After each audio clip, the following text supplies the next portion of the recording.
नमस्कार, मेरा नाम नितेश है और आप सभी का स्वागत है मनी विद्या के एक और नए वीडियो में। Investing without research is like shooting in dark. चाहे वो 5,000, 10,000, 20,000 या 1,00,000, अगर आप बिना रिसर्च किए स्टॉक मार्केट में पैसे को डालते हो, वो एक हाई रिस्क गेम बन जाता है। कई लोग अपने कपड़े खरीदने में ज्यादा वक्त लगाते हैं, ज्यादा सावधानी बरतते हैं और स्टॉक चूज करने में बस कई सुनाई बातों पे भरोसा कर लेते हैं। पीटर लिंच किस तरीके से अपने स्टॉक्स को कैटेगराइज करते थे, किस तरीके से अपने पोर्टफोलियो को मैनेज करते थे, कब बाई करते थे, कब सेल करते थे, इस सब का रोड मैप आपको इस वीडियो में मिल जाएगा। अगेन ये video one up on the wall street Peter lynch की बेस्ट सेलिंग फाइनेंस बुक पे बेस्ड है। तो अगर आप स्टॉक मार्केट में इंटरेस्टेड हो या फिर स्टॉक मार्केट में चाहते हो इन्वेस्ट करना, तो please read this book, this will help you a lot. Let's start the video. Peter lynch ने मार्केट में जितने भी स्टॉक्स हैं उनको 6 कैटेगरीज में बांटा है। The first one is slow growers.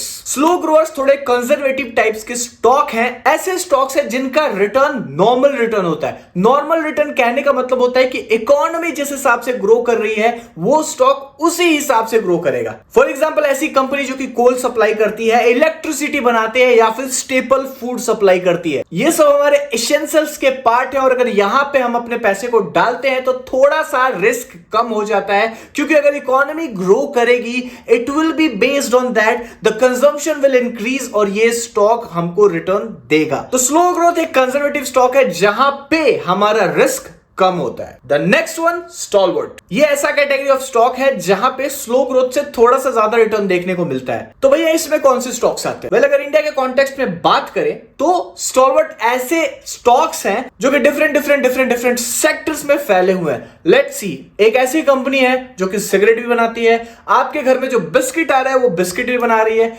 आटा भी बना रही है और उसके साथ साथ होटल्स भी ओन कर रही है।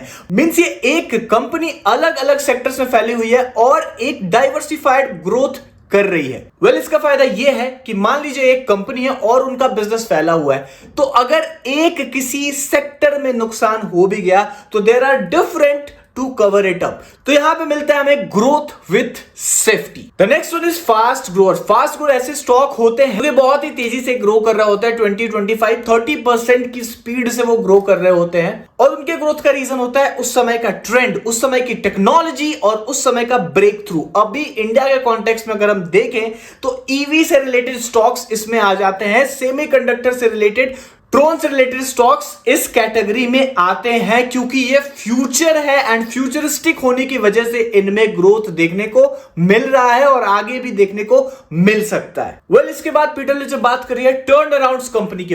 ये बहुत ही ज्यादा रिस्की है लेकिन साथ साथ रिटर्न देने में बहुत ही ज्यादा अच्छा है। एग्जाम्पल के साथ समझेंगे। टर्न अराउंड वैसी कंपनीज होती हैं जो कि एक टाइम पे बहुत ही अच्छी कंपनी हुआ करती थी, मार्केट लीडर के बराबर हुआ करती थी, उसके बाद थोड़ी सी कुछ गड़बड़ हो जाती है, कुछ ऐसा आ जाता है जिसकी वजह से उसका शेयर प्राइस एकदम शार्पली फॉल करता है, बहुत ही नीचे आ जाता है। और टर्न अराउंड इसलिए इसका नाम दिया गया क्योंकि ये कंपनी ड्यू टू वन और अदर रीजन डूब नहीं सकती। इसको कहीं ना कहीं कोई दूसरा बिजनेस या फिर गवर्नमेंट या फिर कुछ और रेगुलेशंस इसको सेव कर लेगा फॉर पब्लिक इंटरेस्ट। ऐसी कंपनी अगर दिखती है तो दीज आर टर्न अराउंड्स। अभी 2-3 ऐसी कंपनीज हैं नेटवर्क में, जैसे कि हम बात करते हैं वोडाफोन आइडिया या फिर यस बैंक। सुजलॉन भी एक बहुत ही अच्छा एग्जांपल है। सुजलॉन में बहुत लोगों ने इस समय बहुत ज्यादा पैसा बनाया है, लेकिन सुजलॉन का जो हाई था वहां पहुंचने में अभी भी सुजलॉन को कम से कम 5 to 6 टाइम ग्रो करना पड़ेगा। These are the turnaround की कंपनी बर्बाद हो गई, लेकिन उस बर्बादी से निकालने के लिए किसी ने अपना हाथ बढ़ाया और वहीं पे, क्योंकि आपने बॉटम पे बाई किया था, आपको हो गया प्रॉफिट। इसके बाद आती है साइक्लिक इंडस्ट्रीज। ये इंडिया के कॉन्टेक्स्ट में थोड़ा सा अप्लाई नहीं होता, क्योंकि साइक्लिक उसको बोलते हैं जो कि साइकिल नेचर में जिसका डिमांड चलता है। दैट मीन्स टू से कि अगर रिसेशन का टाइम है तो वहां पे डिमांड इसकी बहुत ही ज्यादा ड्रॉप हो जाएगी, एंड अगर इकोनॉमी अच्छा कर रहा है तो वहां पे इसकी डिमांड जो है बहुत ज्यादा अच्छा करेगी। ये जनरली लग्जरी आइटम्स में होता है, लेकिन ऐसा India is a developing nation, तो अभी इस टाइप के इंडस्ट्री को आने में कम से कम बहुत साल का समय लगेगा। इसके बाद आती है asset play. Asset play is free money.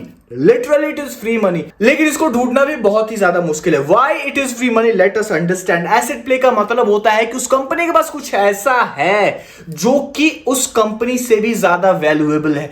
That means to से कि एक ऐसी कंपनी थी जिसके पास, जो कि एकदम दिवालिया हो गई थी, पिट गई थी, लेकिन उसके पास जो लैंड था, land was itself more valuable than the whole company. उस तरीके की कंपनीज जो होती है जहां पे हिडन एसेट्स छुपे होते हैं जो कि दूसरे को तो नहीं दिख रहा है बट आपको दिख रहा है, उस केस में आता है एसेट प्ले। यह बहुत ही मुश्किल होता है, लेकिन दिस इज वर्थ इट। अगर कुछ मिले, पुट योर मनी। तो यहां पे हमने 6 स्टॉक्स की बात करी: slow grower, stalwart, fast grower, cyclic, asset play and turn around. यहां पे ध्यान देने वाली बात यह है कि कोई भी एक कंपनी एक टाइम पे एक कैटेगरी में होगा, लेकिन ऐसा नहीं है कि उसका कैटेगरी चेंज नहीं होगा।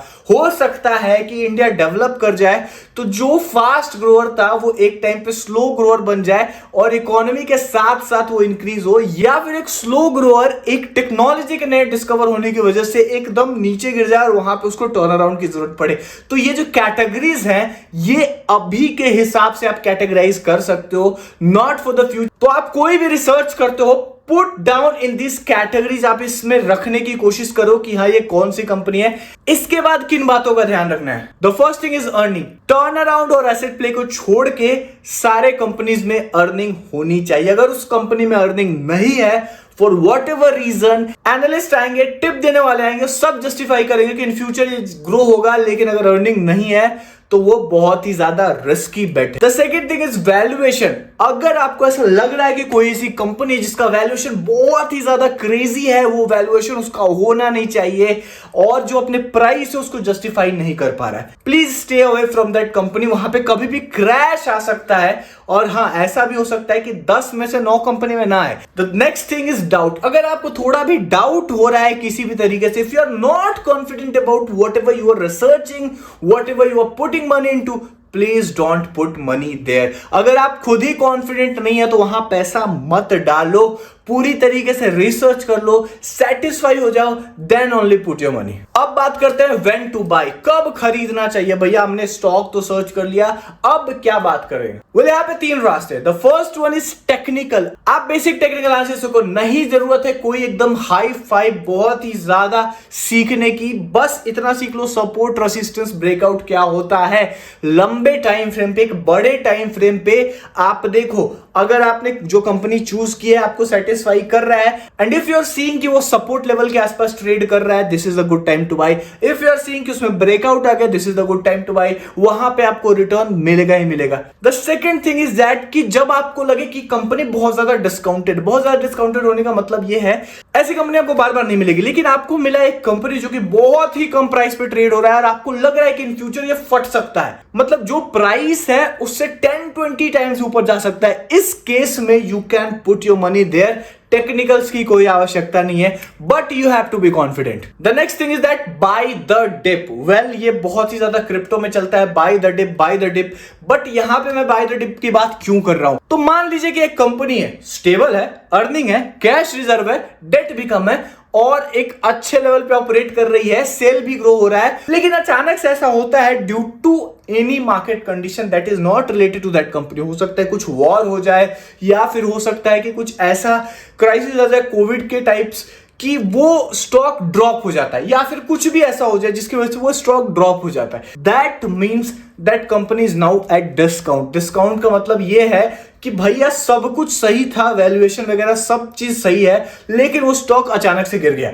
That is the good time to buy, क्योंकि वो रिकवर करेगा ही करेगा if it is justifying that. So these are 3 conditions to buy. अब नेक्स्ट बात करेंगे व्हेन टू सेल, कब हमें बेच देना चाहिए। The first thing is technicals. अगर आपको ऐसा दिख रहा है कि कोई भी ऐसा पैटर्न बन रहा है जो कि बेयरिश है, please put your money out. But हाँ, वो बड़े टाइम फ्रेम पे बनना चाहिए। ऐसा नहीं कि एक छोटे से टाइम फ्रेम पे आप देख रहे हो, जस्ट एटलीस्ट वो डेली टाइम फ्रेम पे होने चाहिए। डेली टाइम फ्रेम के नीचे प्लीज मत देखो if you are investing. The second thing is that कि वो आपको इतना रिटर्न दे चुका है और हर जगह उसी की बातें हो रही है कि भैया एबीसी स्टॉक है, उसमें पैसे डालो, उसमें लास्ट एक साल में 50-60% रिटर्न दिए, that is the time that you have to get out. वहां पे आप देखोगे कि वो वैल्यूएशन इतना ज्यादा बढ़ जाएगा कि उसका वैल्यूएशन ही उस कंपनी के वर्क, उस कंपनी के सेल्स को जस्टिफाई नहीं कर पा रहा है, और देखेंगे कि वहां पे प्रॉफिट बुकिंग इंस्टीट्यूशन का आएगा ही आएगा। तो if you are planning to sell, that is the correct time. तो यहां पे हमने बात की, रोड मैप की, कि आप अगर स्टॉक स्कैन करोगे तो किस किस तरीके का स्टॉक होगा, उसके बाद किस तरीके से हमको क्या क्या देखना चाहिए, उस किस तरीके से बाई करना चाहिए, कहां पे हमको सेल करना चाहिए।